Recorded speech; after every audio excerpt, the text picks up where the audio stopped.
Herkese salam, hər vaxtınız xeyir olsun. Əgər iftar üçün həm ləzzətli, həm fərqli, həm də asan yemək axtarırsınızsa, bu resept tam sizlikdir. Türk mətbəxindən çox ləzzətli kayseri yağlaması hazırlayırıq. Əvvəlcə isitdiyimiz tavaya qiyməni əlavə edib, gürotda yağsız halda biraz qovururuq. Bunu onun üçün edirəm ki, ətimizin kəfi çıxmasın. Mən bu reseptdə 400 qram orta yağlılıqda dana ətindən istifadə etdim. Siz zövqə görə qoyun ətindən də istifadə edə bilərsiniz. Ətimizi biraz qovurduqdan sonra üzərinə 2 xörək qaşığı çərə yağı və biraz da duru yağ əlavə edib, bu şəkildə də bir neçə dəqiqə qovururam. Əti qovurduqdan sonra üzərinə blenderdən keçirdiyimiz 2 ədəd soğanı əlavə edirəm. Biraz qarışdırıram. Üzərinə zövqə görə duz, qara istiot və pul biber əlavə edirəm. Qarışdırıb soğanla əti yaxşı qovururuq.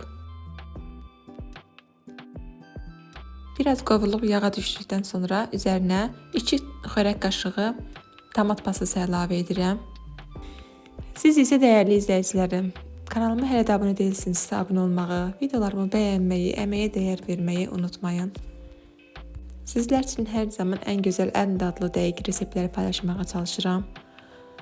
Və üzərinə istəsəniz rəndelənmiş pomidor və ya pomidor sosu əlavə edə bilərsiniz. Mən yayda hazırladığım pomidor sosundan biraz əlavə etdim. Üzərinə isə biraz da qaynar su əlavə etdim. Biraz daha qarışdırıb az xodda bir neçə dəqiqə daha bişiririk və altını söndürürük. Artıq qiyməli içliyimiz hazırdır.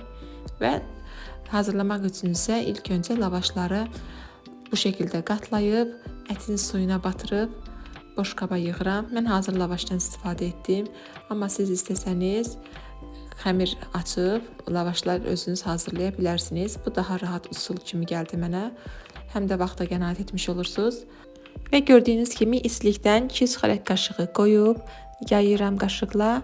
Daha sonra isə digər lavaşı da eyni üsulda ətin suyuna batırıb bunun üzərinə örtürəm və yenə də eyni qayda ilə ətdən və lavaşlardan sırayla qoyuram.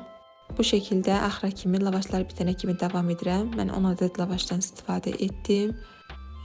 Və sonuncu lavaşımızı da bu şəkildə qoyub üzərinə qalan qiyməni də əlavə edirəm və qaşıqla yayıram. Və demək olar ki, yeməyimiz artıq hazırdır. Bu qədər asan hazırlanmağına baxmayaraq çox ləzzətli yemək oldu. Hər kəs çox bəyəndi. Siz də mütləq hazırlayın. Əminəm ki, çox bəyənəcəklər. Və üzərinə zövqə görə qatıq əlavə edirəm. Daha sonra isə biraz şüyüd əlavə edirəm. Bıçaqla 4 bərabər hissəyə bölürəm. Artıq servis etmək olar. Çox dadlı, ləzzətli yemək oldu. Əminəm ki, siz də hazırlayacaqsınız və çox bəyənəcəksiniz. Bu arada məni Instagram və TikTokdan izləməyi unutmayın. Əgər hansısa bir istəyiniz varsa, nə yeməyi hazırlamağımı istəyirsinizsə, rəylərdə mütləq qeyd edin. Hər birini oxuyacağım. İzlədiyiniz üçün təşəkkür edirəm.